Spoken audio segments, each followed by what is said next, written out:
Oh, shoot. We had that 85% probability today for an up day, and we didn't get it. It's a good thing that we have another 85% probability. We actually had it for the next two trading sessions, not one, you silly goose. So we do have that going into Thursday. And remember that we were talking about Thursday's data being the GDP growth rate looking pretty excessive, being the spending still projected to go up, being the income to go up from zero.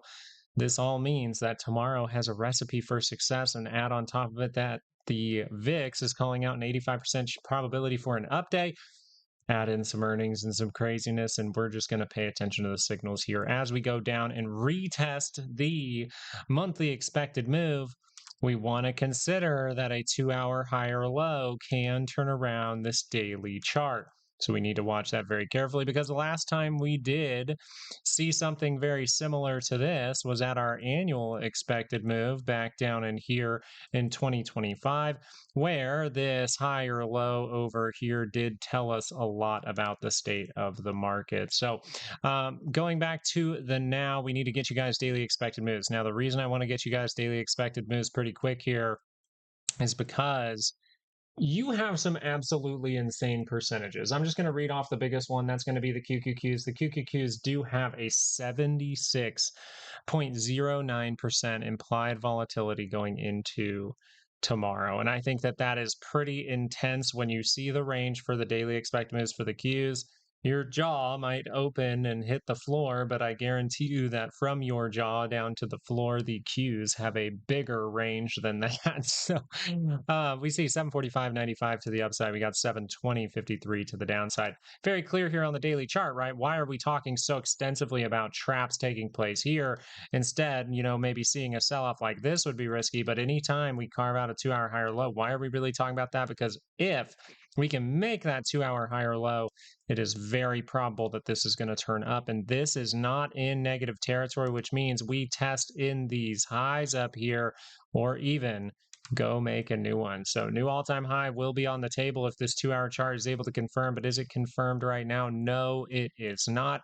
So bears, if the bears want this to continue, you kind of want to see either a lower high, right? That is something to consider with your daily expected moves. Some kind of bounce like this as you are negative, that is able to fail and turn right back down into negative territory. That would be a risky thing, because we do get more data on Friday. So we do need to be aware of some sort of confirmation of the 2-hour chart, and then all those probabilities of going up go up, right? But then if that turns back down before you see a full positive move like this, yeah, you can run into some problems, and that's how you roll maybe even deeper. So we really need to make sure to pay attention to if we are wrong, right? If I take a trade that says we're going to go this way, and then I see things rotate like this, it's not necessarily my plan going right. It might be my plan going wrong. But the 2-hour chart looks nice here. Why is this highly probable to turn up? Well, because that 30-minute chart that we were mentioning, right? Remember when we drew this up for you? Actually, we probably could show you the screenshot from Patreon. We could show you the screenshots we showed you just a couple of days ago on YouTube. We showed you a couple of scenarios, and this was our scenario number 2. Our scenario number 2 was we are going to create reversal signals at the weekly expected move while we still have not lost this low, and we're going to turn the 2-hour chart up and then scream to the upside. That was the overall statement, and I said to watch out for divergence down at these levels. And what do we see formed here? Divergence on the MACD, on the RSI. And all you're waiting for here is, well, you got a slight confirmation maybe for that RSI, but you didn't get full confirmation here. So I understand missing out on these things, but sometimes if I'm really thinking something's going to happen and we're at the weekly expected move, I can risk to reward it, right? I don't need an exact confirmation, or I can pay attention to the 5-minute chart and see if a 30-minute or a 5-minute divergence pops up at the end of the day. And if that confirms, like it did right in here, I can sit there and I can make a little position, and that's exactly what I did. So I used my skills all the way down to the 5-minute chart, but because there is 30-minute divergence here, it says, what about the 30-minute chart? We can now try to go into some kind of positive trend. So that's going to be a big deal. That means we're very likely to turn around. If this does not cross up, but we completely fade the move and this never crosses and we wipe out divergence, that's where the bears will have some control. But as of right now, the signals we're seeing, the monthly move, the weekly move, the reversal signal, the 2-hour being able to cross up, it looks like we are going to get some kind of 2-hour move to the upside, which is what we discussed all weekend long. Let's go to the Q so you can see some craziness, okay? So let's just put this in perspective here. Your weekly expected move is from right here to right there. Your daily expected move for tomorrow is much bigger than your weekly expected move. I just wanted to show that off. Notes about the Qs. The daily chart is it was more in a rejection phase. Like it really does look like a rejection here. But overall, if we just follow that 2-hour chart and see how positive this is, if that 2-hour can curl up anywhere near the center line was my suggestion throughout the week and throughout live video, then we can curl up this daily chart. So can we get one more daily move? Are we going to get 2 more and stretch this out all summer long? Well, this is how we would do it. So you need some daily expected moves, especially for tomorrow, because if this thing starts to scream and you want to chase or something like that, well, this would be the area where these lines can really help you, right? Decision-making opportunities, 738, 92 to the upside, 682, 32 to the downside. We'll see if that data doesn't shake everything up or if Trump tweets or something, but we do know this. If this turns up, it's even closer to the center line than the SPY. And that would mean if we're able to cross up, this would be your designated higher low. And that's what we look for to turn around daily charts. So if the 2-hour can cross up here, you are sure set on testing these highs. Maybe the gap is where you really pay attention considering your daily move is there. But you would say test in these highs right in here, or go make a new one in that weekly expected move. Maybe we end up tagging both because this is pretty crazy. And if we get a second standard deviation move out of this, I will probably try to go on live video or something like that. I was going to today, but baby girl's loving having her cast off. She's just a little timid with walking, but I appreciate you guys asking about baby girl all the time. Q is pretty simple here. 30-minute divergence, 30-minute divergence, and that leads to an upward move. What do we need to take out? We need to take out 720.16. If we do this, then we do this, and then we do this. Look at that left head, right shoulder, 2-hour move to the upside. We'll still watch for failure here, right? We're still going to talk the exact same way. It's just usually these things don't fail. On the bull side, they don't fail.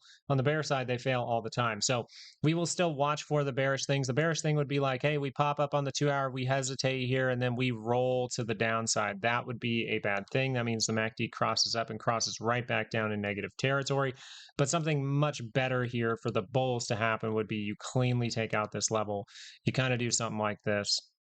Retest that 5-day coming across, get the left, get the head, get the right shoulder. All of that looks fan-freaking-tastic. But as of right now, I mean, the 30-minute chart for the Qs, and actually, I had to take a double take. I did take the Qs. I actually took the Qs here because of this right there. So you actually see that slight confirmation. Now, if you zoom into this, you're probably like, where's that 5-day? It's just barely above. If it's kissing, if it's touching, and we're outside a weekly expected move with divergence, I'm liking it, right? I have at least 3 to 5 reasons here. So this is fantastic for the Qs. This means that the bulls have gained or have the potential, we would say that, right? Because it's divergence. The bulls have the potential to gain back a lot of this market tomorrow. So that's what we're expecting. As we see here, we get the 30-minute divergence again here for IWM. And we see that 2-hour chart has been crossing down, but you keep getting violations of this. Notice that IWM not seeing the most positivity. This thing is probably just going to hang out here or see a little bit of downside before the SPY and the Qs actually mark off their major top. So I just want to point that out. But you have a large amount of implied volatility, 301.77 to the upside, 291.61 to the downside, just so you have it. But you guys already know IWM, risky, risky, risky for IWM. The daily chart here, just whenever this divergence does confirm, IWM is pretty much saying, I need to squeeze like this to wipe out everything that's bad over here and wipe out everything that's bad over here. And I would not mess around with IWM until that happens, because this is a quadruple divergence. You do not see it very often. At least on the daily scale, you would say you do not see it like extremely often. But you would say that a quadruple divergence is a very, very high potential for reversal. Let's put it that way. Let's go over to volatility. I think that'll round this out. This is a risky signal. I'm not saying that we cannot go put in a 2-hour lower high. Let's take it all together and analyze each thing individually and then come up with a conclusion maybe at the end of this video. But the daily chart has curled to the upside. That suggests that we can get a big weekly move to the upside. We should see some big volatility here. So we're getting a little wrench with some upside in the aftermarket here. We'll see how this goes. But if the daily is able to cross down, this signal would be failing, and we most likely will head down to that 1504. But as of right now, I want you to look at this 2-hour chart. If we are able to curl up in positive territory, then what does that mean? And we're going to draw this out and go right back to the SPY because I think this is the important thing for volatility. If volatility drops off and it's not overly dramatic, right? But it just drops off, and for whatever reason, it holds around this 1683, and then it curls to the upside, that still will be positive territory. That for the SPY will be some kind of 2-hour roll as the most probable thing. Now, we have to wait for that confirmation because as of right now, you are seeing extreme upside, at least for the Qs being up, 13 points or something like that after market. So as of right now, you would say this needs to squeeze, right?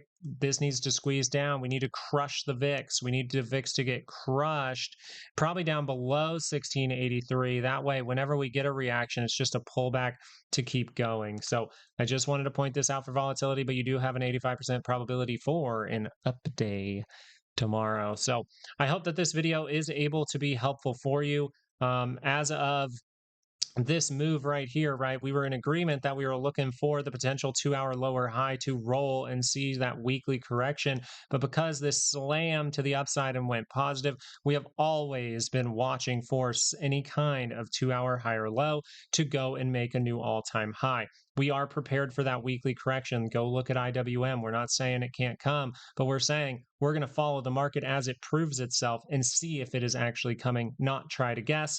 So we will consider in this area, if the 2-hour curls up, we will consider that volatility signal and say, if we see a lower high roll here, that is where the market is at risk. But as of right now, I think it is way more probable that we are going to see a new all-time high, potentially even going into next week. So we'll see if that's able to take place, and make sure to join us for our live streams Monday through Wednesday. And I'm still trying to mark off some time Thursday or Friday of this week to fill in the slot for missing this this morning. Thank you guys for watching. Hope you have a great rest of your day, and peace out.